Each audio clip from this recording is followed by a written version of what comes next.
Bismillahirrahmanirrahim. Assalamualaikum warahmatullahi wabarakatuh.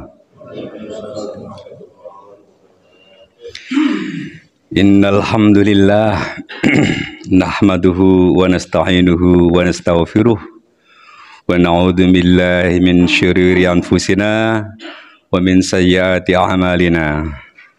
May yahdihillahu fala mudhillalah wa may yudlil fala hadiyalah. Asyhadu an la ilaha illallah wahdahu la syarikalah wa asyhadu anna Muhammadan abduhu wa rasuluh. Allahumma shalli wa sallim ala sayyidina Muhammad wa ala alihi wa sahbihi ajma'in. Amma ba'du.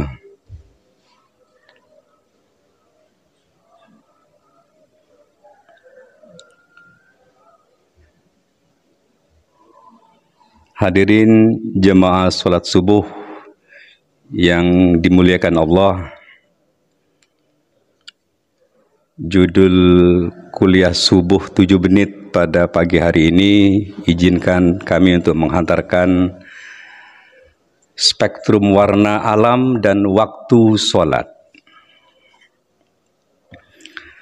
Sholat selain merupakan syariat, sesungguhnya sholat juga merupakan rahmat dari Allah Subhanahu wa Ta'ala bagi orang yang mau berpikir dan bersyukur.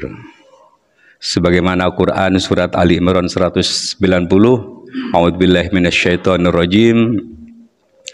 Inna fi khalqis samawati wal ardi wa ikhtilafil laili wan nahari la ayatil liulil albab.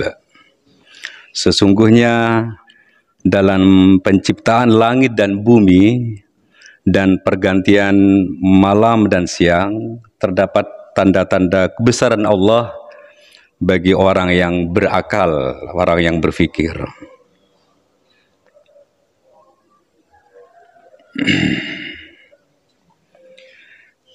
Mungkin di antara kita sering atau pernah bertanya-tanya, mengapa sholat ini harus dikerjakan sampai sebanyak 5 kali dan dalam sehari semalam, dan kenapa juga sebaiknya dilakukan di awal waktu? Jawaban pertanyaan ini sangat terkait dengan rahasia di balik waktu-waktu di mana kita diperintahkannya untuk mengerjakan sholat. Rahasia itu terungkap berdasarkan hasil beberapa penelitian dan pengamatan para pakar di bidangnya.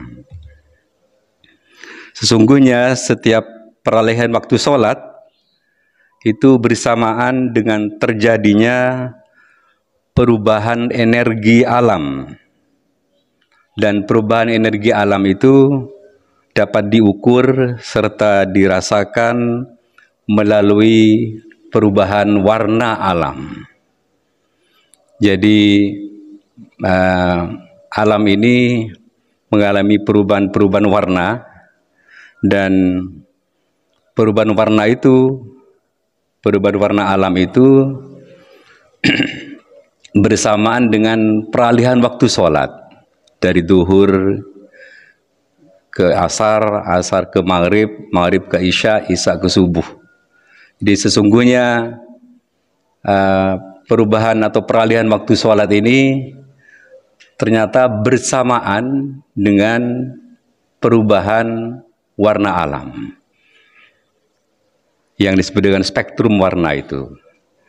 Nah, warna alam ini beraneka macam, ada yang biru, biru muda, ada yang kuning, ada yang orange, ada yang nila, akan ada yang ungu dan seterusnya, ada yang putih, bahkan putih dan pink atau merah muda. Semuanya memancarkan energi. Jadi pada waktu subuh umpamanya, alam itu berada dalam spektrum warna biru muda. Yang warna biru muda ini bersesuaian dengan frekuensi tiroid. Kalau ingat tiroid ini terasosiasi dengan Pak Reko ini, di mana tiroid tersebut memiliki pengaruh terhadap sistem metabolisme tubuh manusia. Warna biru muda juga mempunyai rahasia tersendiri ternyata, berkaitan dengan rezeki dan cara berkomunikasi.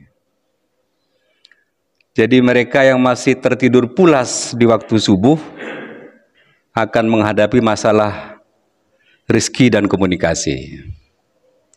Sepertinya sama dengan yang sering dikatakan oleh orang-orang tua zaman dahulu, yang telat subuhnya rezekinya ecol pe ajem katanya. Mungkin ini maksudnya. Jadi mereka yang masih tertidur pulas di waktu subuh akan menghadapi masalah rezeki dan komunikasi. Tidak kebagian energi dari spektrum warna alam biru muda tadi itu. Kenapa? Karena yang ada hubungannya, yang ada kesesuaiannya dengan tiroid. Karena tiroid itu tidak dapat menyerap tenaga biru muda dari alam ketika ruh dan jasadnya masih tidur. Dan pada saat subuh, adzan subuh berkumandang, tenaga alam ini berada pada tingkat yang optimum. Nah, tenaga inilah yang kemudian diserap oleh tubuh kita, terutama pada waktu rukuk dan sujud. Ini keajaibannya, dan ini rahasia untuk kita ungkap. Jadi energi dari warna alam dan warna alam waktu subuh itu adalah biru muda, berkesesuaian dengan frekuensi tiroid. Tiroid akan menyerap energi tersebut pada waktu kita rukuk dan sujud. Subhanallah. Kemudian pada waktu memasuki waktu duhur, ketika memasuki waktu duhur, warna alam menjadi menguning dan berpengaruh terhadap perut dan sistem pencernaan manusia secara keseluruhan. Warna ini juga memiliki pengaruh terhadap hati. Di samping itu, warna kuning juga mempunyai rahasia, seperti sebagaimana tadi warna biru muda. Warna kuning juga memiliki rahasia yang berkaitan dengan keceriaan seseorang. Jadi mereka yang selalu ketinggalan atau melewatkan sholat duhur berulang kali akan menghadapi masalah dalam sistem pencernaan serta berkurang keceriaannya. Asar, saat asar, warna alam berubah menjadi oranye. Hal ini memiliki pengaruh yang cukup signifikan terhadap kondisi prostat ternyata. Uterus, ovari, testis, dan sistem reproduksi secara keseluruhan. Warna oranye di alam juga bisa mempengaruhi kreativitas seseorang. Orang yang kerap tertinggal waktu asar akan menurun daya kreativitasnya.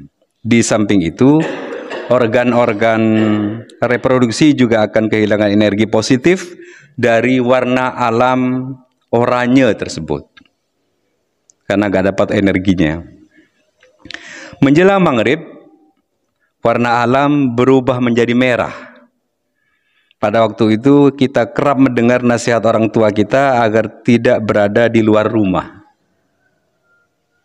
Kenapa? Nasihat tersebut ada benarnya, karena saat maghrib tiba, spektrum warna alam selaras dengan frekuensi jin dan setan. Jin dan iblis.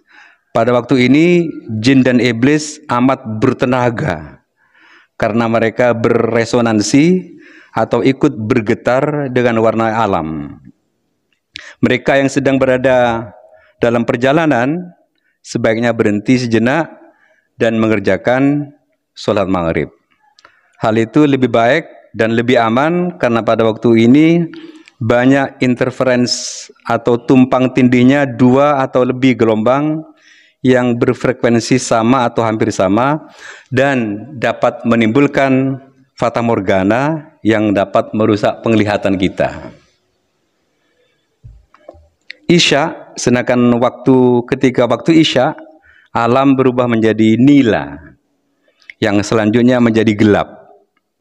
Waktu Isya menyimpan rahasia ketentraman dan kedamaian yang frekuensinya sesuai dengan sistem kontrol otak.